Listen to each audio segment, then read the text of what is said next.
कभी सोचा है कि हम जो सरहुल मनाते हैं उसकी असली तारीख क्या है? क्या आपको पता है कि आज जो हम सरहुल कहते हैं कभी इसे खद्दी कहा जाता था? और क्या आप जानते हैं कि 1961 में शुरू हुई सरहुल शोभा यात्रा सिर्फ एक पर्व नहीं बल्कि हमारे हक और जमीन बचाने की लड़ाई थी? समय के साथ हमारी परंपराएं बदल रही हैं, लेकिन क्या ये बदलाव सही दिशा में है? क्या हमें वही तारीख माननी चाहिए जो हमारे पूर्वजों ने तय की थी, या फिर जो अब प्रचलित हो गई है? और सबसे बड़ा सवाल, क्या हम अपनी असली जड़ों से कटते जा रहे हैं? अगर आपको भी इन सवालों के जवाब चाहिए तो इस पॉडकास्ट को आखिर तक बने रहे। आज हमारे साथ हैं बिनीता, जो हमें सरहुल शोभा यात्रा, कार्तिक उरांव जी की भूमिका और परंपराओं के बदलते स्वरूप के बारे में विस्तार से बताएं। तो चलिए शुरू करते हैं ये रोमांचक और जरूरी चर्चा, सरहुल बनाम खद्दी।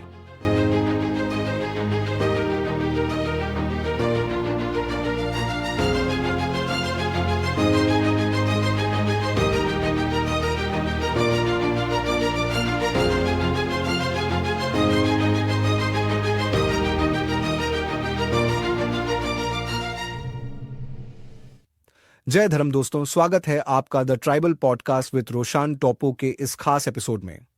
मैं हूं आपका होस्ट रोशन टोप्पो और आज हम एक बेहद खास विषय पर चर्चा करने वाले हैं, सरहुल शोभा यात्रा और उसमें कार्तिक उरांव जी की भूमिका। ये सिर्फ एक पर्व नहीं बल्कि हमारी पहचान और अधिकारों का प्रतीक है। आज हमारे साथ हैं बिनीता जी, जो इस विषय पर गहरी समझ रखती हैं। बिनीता जी, आपका स्वागत है। धन्यवाद रोशन जी। मुझे बहुत खुशी हो रही है कि हम इस महत्वपूर्ण विषय पर चर्चा कर रहे हैं। सरहुल सिर्फ प्रकृति पूजा का पर्व नहीं है। सरहुल शोभा यात्रा की शुरुआत कब और क्यों हुई? सरहुल शोभा यात्रा की शुरुआत 1961 में हुई थी, लेकिन इसके पीछे की कहानी बहुत ही महत्वपूर्ण और प्रेरणादायक है। दरअसल रांची में एक जगह है, सिरम टोली सरना स्थल। यह आदिवासियों का एक पवित्र स्थान है, जहां हमारे पूर्वज सदियों से प्रकृति की पूजा करते आए हैं। लेकिन 1961 में इस पवित्र स्थल की जमीन गैर आदिवासियों को बेचने की कोशिश की गई, जो हमारे अधिकारों और सीएनटी एक्ट 1908 के पूरी तरह खिलाफ था। जब आदिवासी समुदाय को इस अन्याय के बारे में पता चला तो वे आक्रोशित हो उठे। तब छात्रों, सामाजिक कार्यकर्ताओं और गांव के लोगों ने मिलकर एक विरोध प्रदर्शन करने का फैसला किया। यही विरोध प्रदर्शन, जो करमटोली से शुरू होकर सिरम टोली तक निकला था, बाद में सरहुल शोभा यात्रा के रूप में प्रसिद्ध हो गया। क्या यह केवल एक धार्मिक यात्रा थी या इसके पीछे कोई सामाजिक उद्देश्य भी था? बहुत अच्छा सवाल रोशन जी। शुरुआत में यह यात्रा एक आंदोलन का हिस्सा थी, एक संघर्ष था अपने हक और अपनी जमीन के लिए। लेकिन धीरे धीरे यह सिर्फ विरोध प्रदर्शन न रहकर एक बड़े सांस्कृतिक उत्सव का रूप लेती गई। देखिए, सरहुल का मतलब ही होता है प्रकृति का सम्मान। हमारे पूर्वजों से हमें यह सीख मिली है कि जंगल, नदियाँ, पहाड़ यही हमारे देवता हैं। जब हमारी जमीन छीनने की कोशिश हुई तो यह केवल जमीन की लड़ाई नहीं थी, बल्कि हमारी पहचान को मिटाने की साजिश थी। कार्तिक उरांव इस आंदोलन से कैसे जुड़े? कार्तिक उरांव जी उस समय एक सुपरिंटेंडिंग सिविल इंजीनियर के रूप में HEC, heavy engineering corporation, Ranchi में कार्यरत थे। वे एक बहुत ही शिक्षित और जागरूक आदिवासी नेता थे, जिन्होंने हमेशा अपने समाज के हक के लिए आवाज उठाई। जब सरहुल शोभा यात्रा के बारे में उन्हें पता चला तो उन्होंने तुरंत इसका समर्थन किया, और सिर्फ समर्थन ही नहीं बल्कि वे स्वयं इसमें शामिल हुए। उन्होंने तय किया कि वे इस यात्रा में बैलगाड़ी पर बैठकर शामिल होंगे। अब यह प्रतीकात्मक क्यों था? क्योंकि बैलगाड़ी आदिवासी जीवन शैली का हिस्सा रही है। यह संदेश था कि चाहे हम कितने ही शिक्षित और आधुनिक हो जाएं, अपनी जड़ों से कभी नहीं कटेंगे। जब कार्तिक उरांव जैसे बड़े नेता इस यात्रा का हिस्सा बने तो इसने पूरे आंदोलन को एक नई ऊंचाई दी। इससे लोगों को हिम्मत मिली और यह यात्रा सिर्फ रांची तक सीमित नहीं रही बल्कि पूरे झारखंड में फैल गई। क्या आपको लगता है कि आदिवासी आंदोलनों में यह यात्रा एक मील का पत्थर साबित हुई? बिल्कुल। यह सिर्फ एक यात्रा नहीं थी बल्कि एक ऐतिहासिक घटना थी जिसने आदिवासी समाज को अपनी ताकत पहचानने का अवसर दिया। 1961 से पहले बहुत सारे आदिवासी युवा अपनी परंपराओं से कटते जा रहे थे। वे शहरों में आकर अपनी भाषा, पहनावा और रीति रिवाज भूलते जा रहे थे। लेकिन इस यात्रा ने उन्हें फिर से अपनी जड़ों से जोड़ा।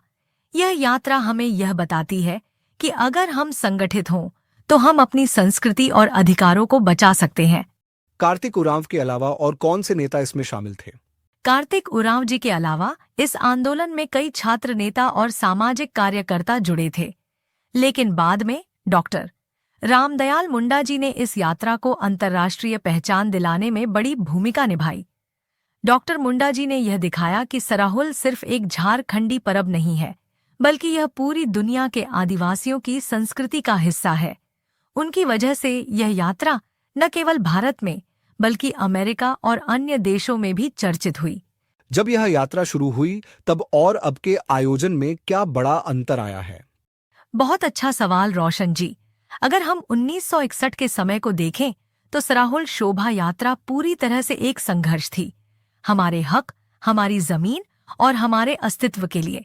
उस समय यह केवल आदिवासी युवाओं और बुजुर्गों की एक छोटी सी रैली थी, जिसमें लोग अपने पारंपरिक परिधान पहनकर मांदर और नगाड़े बजाते हुए सिरम टोली तक जाते थे। लेकिन आज यह यात्रा एक भव्य सांस्कृतिक उत्सव बन चुकी है। अब हजारों लोग इसमें शामिल होते हैं, पारंपरिक नृत्य समूह इसमें भाग लेते हैं और रांची जैसे बड़े शहरों में इसे एक भव्य जुलूस के रूप में निकाला जाता है। पहले यह एक विरोध प्रदर्शन का हिस्सा था, लेकिन आज यह आदिवासी पहचान, संस्कृति और गर्व का प्रतीक बन चुका है। अब यह आयोजन केवल हमारे समाज के लिए नहीं, बल्कि पूरे झारखंड की पहचान बन गया है। क्या आपको लगता है कि आधुनिकीकरण से सराहुल शोभा यात्रा की पारंपरिकता पर असर पड़ा है? हाँ और नहीं, दोनों। देखिए, आधुनिकीकरण अपने साथ बदलाव तो लाता ही है। आज हम देखते हैं कि शोभा यात्रा में डीजे और लाउड स्पीकर का भी उपयोग होने लगा है, जबकि पहले सिर्फ मांदर, नगाड़ा और बांसुरी की धुन ही सुनाई देती थी। पहले के जमाने में यात्रा के दौरान सिर्फ पारंपरिक गीत गाए जाते थे, लेकिन अब उसमें फिल्मी गाने भी घुल मिल गए हैं। इसके अलावा सोशल मीडिया पर लोग वीडियो और फोटो पोस्ट करके इसे और बड़ा बना रहे हैं। लेकिन अच्छी बात यह है कि मुख्य रीति रिवाज आज भी वैसे ही निभाए जाते हैं। पाहन, आदिवासी पुजारी द्वारा साल वृक्ष की पूजा, सरहुल फूल को सिर पर सजाना, हड्डियां, पारंपरिक चावल की बियर होती है, उसको प्रसाद के रूप में वितरण, और सामूहिक नृत्य व गायन, यह सब आज भी वैसे ही हो रहा है जैसे 60 साल पहले होता था। तो हाँ, आधुनिकीकरण ने बाहरी रूप बदला है, लेकिन मूल आत्मा आज भी वही है। क्या सराहुल शोभा यात्रा अब केवल झारखंड तक सीमित है या अन्य राज्यों में भी मनाई जाती है? बहुत अच्छा सवाल रोशन जी। पहले सराहुल केवल छोटा नागपुर क्षेत्र तक सीमित था, लेकिन अब यह झारखंड, ओडिशा, पश्चिम बंगाल, छत्तीसगढ़, असम और यहाँ तक कि दिल्ली, मुंबई और बेंगलुरु जैसे बड़े शहरों में भी मनाया जाने लगा है। झारखंड से बाहर रहने वाले आदिवासी युवा और छात्र संगठनों ने इसे अन्य राज्यों में भी फैलाया है। दिल्ली में भी हर साल झारखंडी समाज द्वारा सराहुल शोभा यात्रा निकाली जाती है। बेंगलुरु, पुणे और मुंबई में रहने वाले आदिवासियों ने भी इसे बड़े स्तर पर मनाना शुरू कर दिया है। इतना ही नहीं, विदेशों में रहने वाले प्रवासी आदिवासी भी सराहुल का आयोजन कर रहे हैं। तो ये कहना गलत नहीं होगा कि सराहुल सिर्फ झारखंड का नहीं, बल्कि दुनिया भर के आदिवासियों का पर्व बन गया है। आपको क्या लगता है आने वाले सालों में सराहुल शोभा यात्रा और किस दिशा में जा सकती है?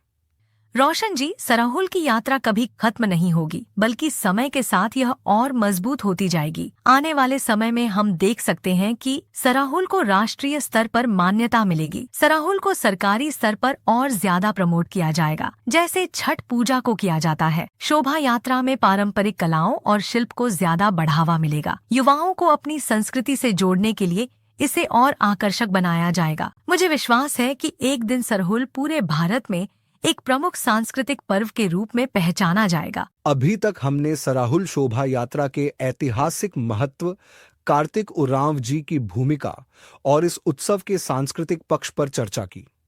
लेकिन अब एक बड़ा सवाल उठता है, सराहुल को मनाने की तिथि अलग अलग क्षेत्रों में अलग क्यों हो रही है?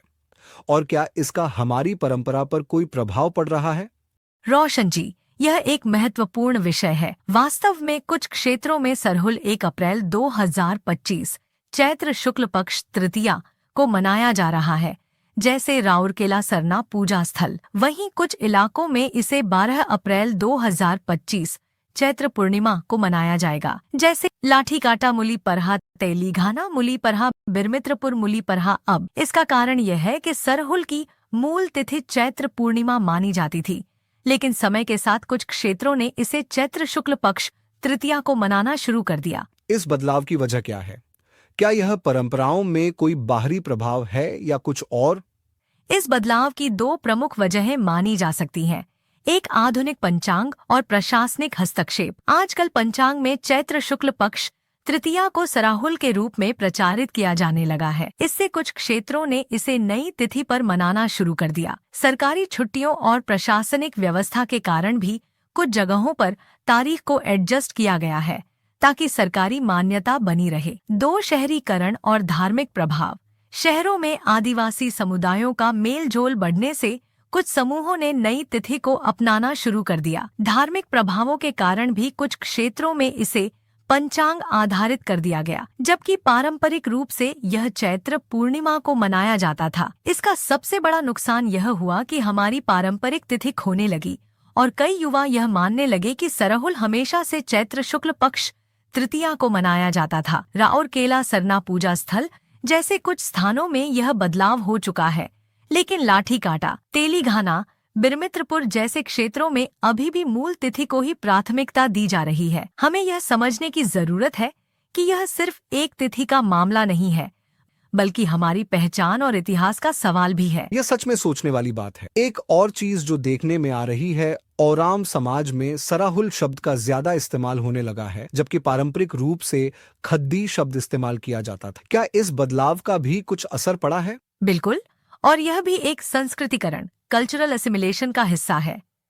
सरहुल शब्द मुख्य रूप से मुंडा समाज से जुड़ा हुआ है, जबकि ओराम समुदाय में इसे खद्दी कहा जाता था। लेकिन समय के साथ सरहुल शब्द इतना लोकप्रिय हो गया कि अब खद्दी शब्द लगभग गायब हो गया है।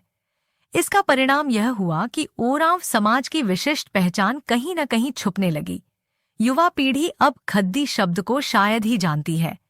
ऐसा लगने लगा है कि सराहुल ही मूल नाम था, जबकि यह ओराव समाज की पारंपरिक भाषा कुरुख से अलग है। अगर हम अपने शब्दों को नहीं बचाएंगे तो धीरे धीरे हमारी संस्कृति की विशिष्टता भी खो जाएगी। तो मूल सवाल ये उठता है, क्या हमें अपने समाज में खद्दी शब्द को फिर से जीवंत करने की जरूरत है? बिल्कुल, यह सिर्फ एक शब्द नहीं बल्कि हमारी भाषा और इतिहास की पहचान है। हमें सराहुल के साथ साथ खद्दी शब्द को भी प्रचारित करना चाहिए। हमारे लोक गीतों, पारंपरिक त्योहारों और चर्चाओं में इसका उपयोग करना चाहिए। हमारे बुजुर्गों से सीखकर इसे नई पीढ़ी को सिखाना चाहिए। अगर हमने अपनी भाषा और परंपराओं को बचाने पर ध्यान नहीं दिया तो धीरे धीरे हम अपनी पहचान खो देंगे। अंत में हमें अपनी जड़ों से जुड़े रहना है, चाहे वह चैत्र पूर्णिमा की तिथि हो या खद्दी शब्द की पहचान। कार्तिक उराम जी के योगदान को लेकर आज की पीढ़ी कितनी जागरूक है? यही सबसे बड़ी चिंता की बात है रोशन जी। आज की पीढ़ी कार्तिक उराम जी के बारे में बहुत कम जानती है। हमें स्कूलों और कॉलेजों में उनके योगदान के बारे में पढ़ाया ही नहीं जाता। उनके बारे में बस सराहुल के समय चर्चा होती है, लेकिन उनके संघर्ष, उनके विचार और उनके समाज सुधार के कार्यों को याद रखना बहुत जरूरी है। यही कारण है कि हमें ऐसे प्लेटफॉर्म जैसे आपका कुरुक प्राइड, जहां हम अपनी संस्कृति और नायकों के बारे में सही जानकारी दें। अगर हम अपने बच्चों को कार्तिक उरांव जी के विचारों से परिचित नहीं कराएंगे तो आने वाली पीढ़ी उन्हें भूल जाएगी। सरकार और समाज को इस दिशा में क्या कदम उठाने चाहिए? सबसे पहले हमें कार्तिक उरांव जी के जीवन और संघर्ष को स्कूलों के सिलेबस में शामिल करने की जरूरत है। उनकी किताबें, भाषण और विचारों को आदिवासी युवाओं तक पहुंचाया जाए। सरहुल शोभा यात्रा को राजकीय पर्व घोषित किया जाए। उनके नाम पर एक रिसर्च सेंटर बनाया जाए जहां आदिवासी समाज पर अध्ययन हो। अगर ऐसा किया जाए तो हमारी आने वाली पीढ़ी न केवल कार्तिक उरांव जी को जानेगी बल्कि उनके दिखाए रास्ते पर चलकर आदिवासी समाज को और सशक्त भी करेगी।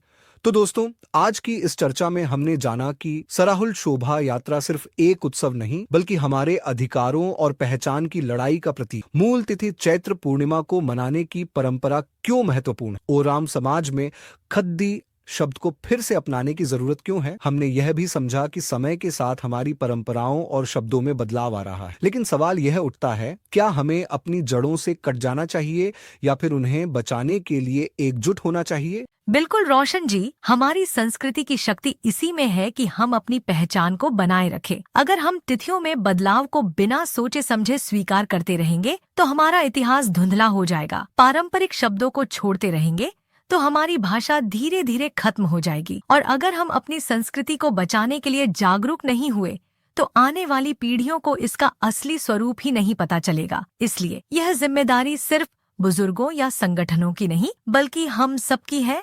अब यह आपकी बारी। क्या आपको लगता है कि हमें सरहुल की मूल तिथि चैत्र पूर्णिमा को ही मानना चाहिए? क्या आप हद्दी शब्द को फिर से लोकप्रिय होते देखना चाहते हैं? क्या हमें अपनी परंपराओं को और मजबूत करने के लिए मिलकर काम करना चाहिए? अगर हाँ, तो पॉडकास्ट को ज्यादा से ज्यादा लोगों तक पहुंचाएं। अपनी राय हमें कमेंट में बताएं। हमारी भाषा, संस्कृति और परंपराओं को बचाने के इस प्रयास में जुड़े, क्योंकि यह सिर्फ एक चर्चा नहीं बल्कि एक आंदोलन है अपनी पहचान को बचाने का। तो मिलते हैं अगले एपिसोड में, जहां हम आदिवासी त्योहारों और परंपराओं पर हो रहे बाहरी प्रभावों पर विस्तार से चर्चा करेंगे। तब तक के लिए जय धर्म, stay rooted in your culture. अगर आपको यह पॉडकास्ट पसंद आया तो इसे लाइक और शेयर, ट्यूब चैनल को सब्सक्राइब करें ताकि हमारी आने वाली चर्चाओं से आप जुड़े रहें। अपनी राय हमें नीचे कमेंट सेक्शन में बताएं।